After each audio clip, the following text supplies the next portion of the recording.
Hello. Let's talk about the fall of America. Now, this is actually going to be like one video talking about like woes against America, but this is specifically how we got corrupt. Because from the start, we didn't have great founding fathers. They weren't great people. George Washington was a slave owner. Thomas Jefferson had some weird religious slash deist views, if you would put it that way. You can look more into it to see it. But it wasn't a matter of who founded America, but what it was founded on that made it great. Because it wasn't really like the founding fathers came up with the idea of America alone. This was something that started in the Enlightenment with people like Thomas Hobbes, with people like John Locke, who were these Enlightenment thinkers who had started to question how a government should run. And so what you get with the United States is you get the first chance to really try out those ideas. And it works to that degree. Now, it didn't stop a lot of other corruptions that were about to come to America. But if I had to equivalent America to one sin that caused it to fall the most, I would say greed. You can blame slave trade on greed because they wanted to overproduce so that, the European powers at home would have more, crops and stuff and more money. You had industrialization coming to America after the Civil War, which was straight up greed coming to America. You had the factory owners who had the money, who owned the factory, but they were exploiting, making their workers women or children because their hands were a little bit smaller. They could be a little more, have a little more dexterity with the machines. But it also means that since they weren't as easy to train, that a lot of them lost limbs, and all kinds of injuries. Many died in factories. And so the sin of greed starts to take America. And by the time you get to the 1900s, it is at what you think would be some of its strongest, but it continues to get worse. Because when you have the early 1900s, you had what we call the Gilded Age. This was, an age in which America appeared like gold on the outside, but on the inside, it was black as coal. This, what gilding gold is. It's painting something over with gold to make it appear golden, even though it's not really golden in nature. And the Gilded Age is literally an age of greed. I mean, you have monopolies, you have a lot of trusts that were made between the monopolies and basically the wage gap, the top 1% of people starting to accumulate more money than the rest of everybody else. And this would only get worse as time goes on. Now, given there were some, reactions to this, some regulations, like, Teddy Roosevelt trust busting, but it would still get worse with greed. And you think breaking up monopolies would make the corporations a lot better, but it didn't. Instead, you have now oligarchies, which are these combination of smaller businesses under one name. And they basically act like they're different companies, but they aren't. They're working together. Secret little deal right there. They're shaking hands over it.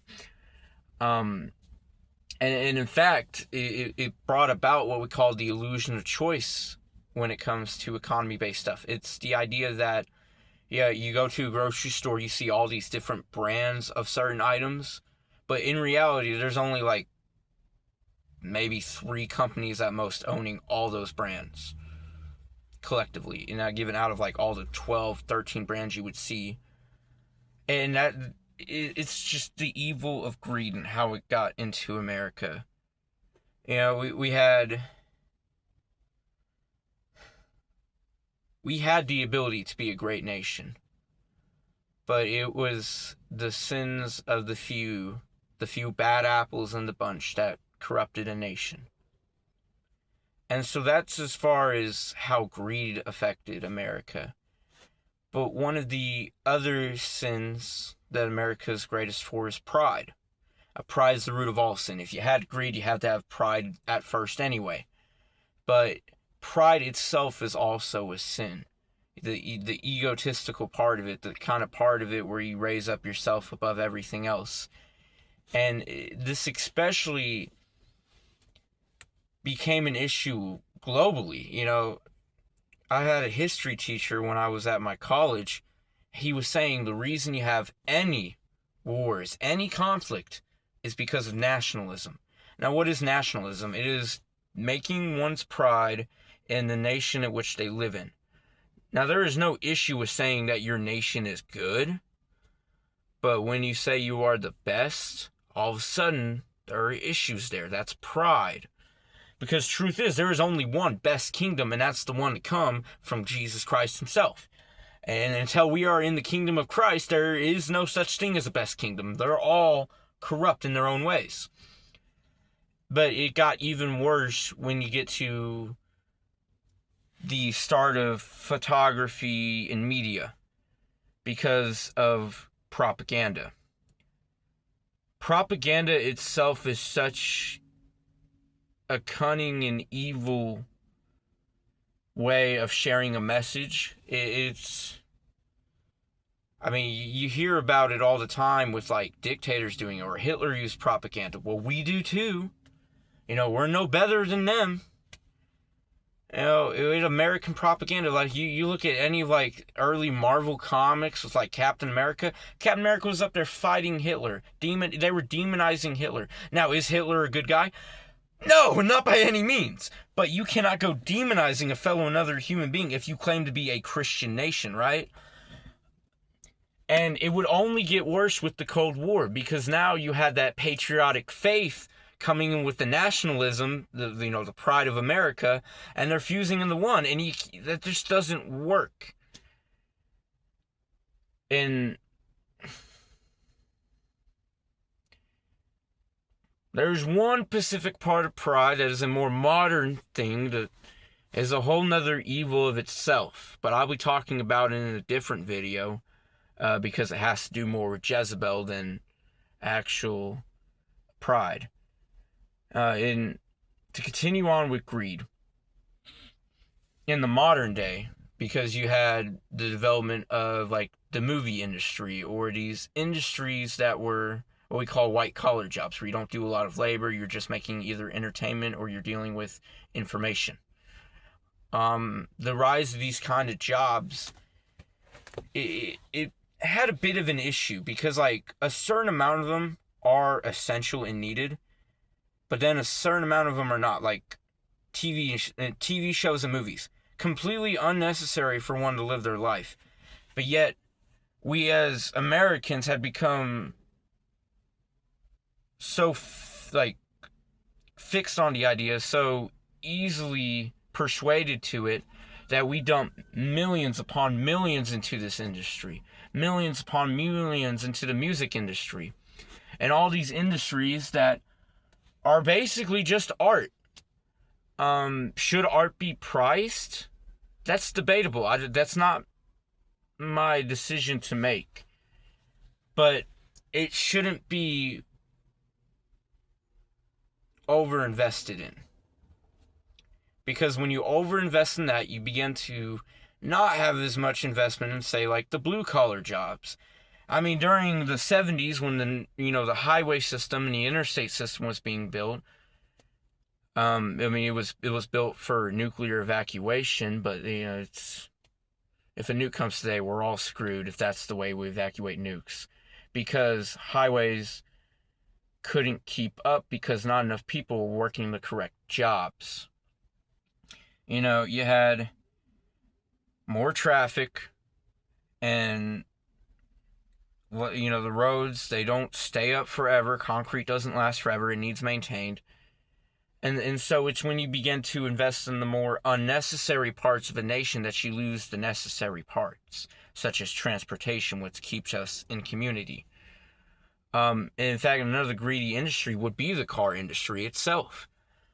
Because the idea of a motor vehicle is very simple. It's supposed to be transport, but we have built so much comfort into our motor vehicles and so much innovation to try to drive prices up and try to make a newer model so we can make it more appealing. That's just greed. It's literally just greed.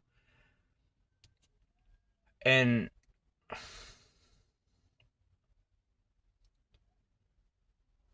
every industry that isn't essential is greedy. Because we have our wants and our needs as human beings. You need food, you need water, you need shelter, you need clothing. These are essentials.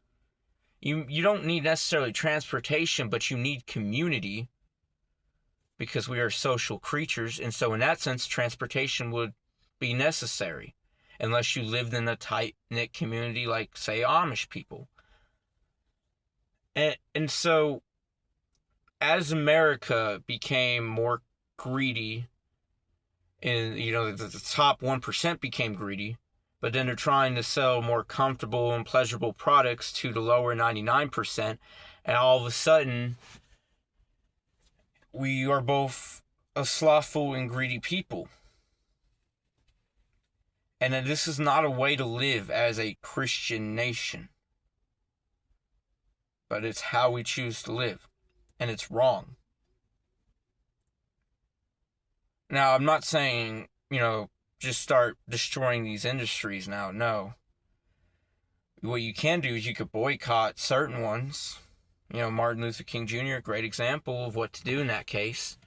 When an industry has become corrupt to you, that's what the people should do, is boycott. But, the people in power should regulate. Because the idea of the American government was that both the people in power got a say and the common people got a say. And you might not feel it that way, but that's how it started. And there's a reason why you don't feel it necessarily that way now, is because in American history, whenever some war or crisis happened, a president would call a national emergency, would make a lot of quick changes, but then some of those changes would stay, and these changes would centralize the people in power to have more power. It would be terrible. In the national emergency or in the crisis, that's good because, having a government system be able to help out with something like that is good. But to keep that power when it's not necessary is like when Hitler didn't hand back his temporary dictatorial power when the Reichstag building burned down. It's exactly what it's like. And so from the War of 1812, we got more centralized power. From the Civil War, we got more centralized power. And those weren't nearly as bad as the wars afterward. Because afterward, we started making these agencies, which can serve some good, but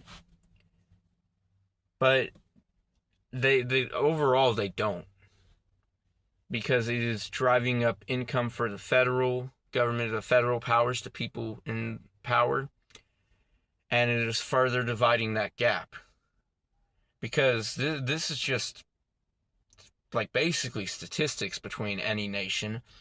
When your people in power start increasingly getting wealthier, harder to get, or less regulated by the law, all of a sudden there's this gap that divides between the people and the people in power. And eventually, the people who usually pay the cost of everything this guy does wrong are fed up because their lives are so miserable. In France, when Louis XVI was in power, it was the people eating bread with sawdust in it that was so terrible that they started Bastille Day and they started the French Revolution. In Russia, it was the fact that the people were having to buy their own land, crop tools, and seeds just to be able to do what they were doing before when they were under the nobleman class, that it had made life almost unbearable, and so they had no choice. Because in reality, it is not the people in power who have the power. It's never been. The only thing that keeps the people in power is the law, because then all the other people have to abide by that law. But when things are so bad for these people, The law is not as easily followed, and all of a sudden, these people have the chance to rise up because they have more numbers. They usually have more access to some of the agriculture supply and weapons supply, armor supply, because they're the manufacturers of it. And this is a problem that America is starting to face now. And this is why America is falling. And if it doesn't enter a revolution, I would be surprised. No, actually, I may not be, because the other alternative might be a dictatorship. And that's worse than a revolution. Even though a revolution could just end in a dictatorship like it did for Russia and France. It didn't end up doing that for Britain and America yet. But it could happen. It very easily could. History has shown that these are the patterns, these are the things that happen, and if we don't look into that, then we're never going to learn. And in fact, the U.S. education system has no point of teaching history. Why? Because of this simple, common proverb of the modern day, which is, history is from the perspective of the victor. Here's an issue with that. If you have history from the perspective of the victor, history is not going to be written accurately. The other nations will be demonized, while your nation will be nationalized, brought up in pride, even though they are just as bad. There are probably things in these videos that I posted that you have learned about, and you've probably been like, I don't remember that being taught in school. There's a very good reason. They're not going to teach you that in school. The last thing they want to do is, raise up the kids to learn that, we're in a corrupt, evil nation. But that's the truth. Unless it is the kingdom of Christ, there is going to be sin in the nation. Why? Because the leaders will sin. Because only Christ can be the perfect leader. Only Christ can be the sinless leader, because only Christ was the sinless man.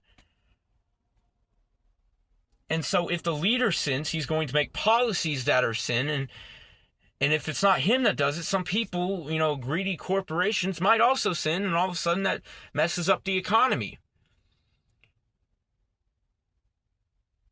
And so,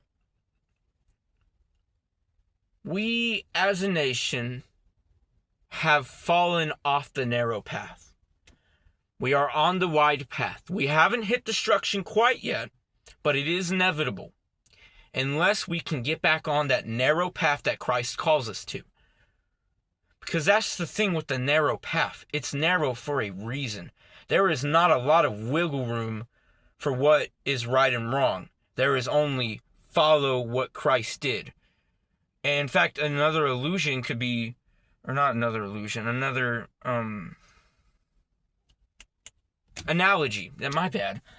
Another analogy of this could be, say, Christ is walking in sand and he leaves some footprints. That is the narrow path right there. If we are supposed to follow him, we are supposed to step in those footprints, right?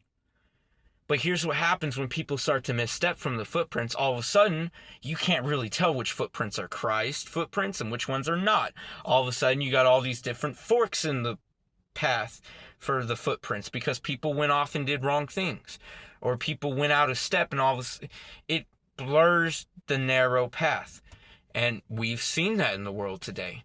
Would you not agree with me that the narrow path seems to be blurred, that a lot of people don't really know what the narrow path is? Heck, for the longest time, I didn't even know what the narrow path was. I thought it was just about not sinning. I thought of it like a little tightrope that you would try to balance on and try not to sin one way or try not to be too legalistic the other way. But the truth is, it's just following Christ. That's how you walk the rope. You don't walk the rope by trying to swing yourself over to control the balance. It's only going to make you wobble more and fall off. You have to carefully take your steps as Christ did, and then all of a sudden you will have no balance issues. And you won't fall off the narrow path. But we as a nation have fallen off that narrow path. And that's why I consider America fallen, even if it is still a nation up and running, because it is fallen from good. And if it is fallen from good, its end is inevitable. Its destruction is inevitable. Because with the wide path, you can't really tell where the end of the path is. You're not going to necessarily fall off the wide path until it's too late. You could be walking this way a little bit, you won't fall off. You could be walking this way a little bit, you won't fall off. But if you're still walking forward, eventually there's going to be an end of that path and you're going to fall off. That's if you don't go one way too far and fall off that way, you know? And so this is my warning. We, as the people, have the power over the president. We need to go to the narrow path. We need to follow Christ's way. Because if we don't, then we are on the same path that they are, to destruction. God bless you. Have a great day. If you had the ears to hear, that's a blessing.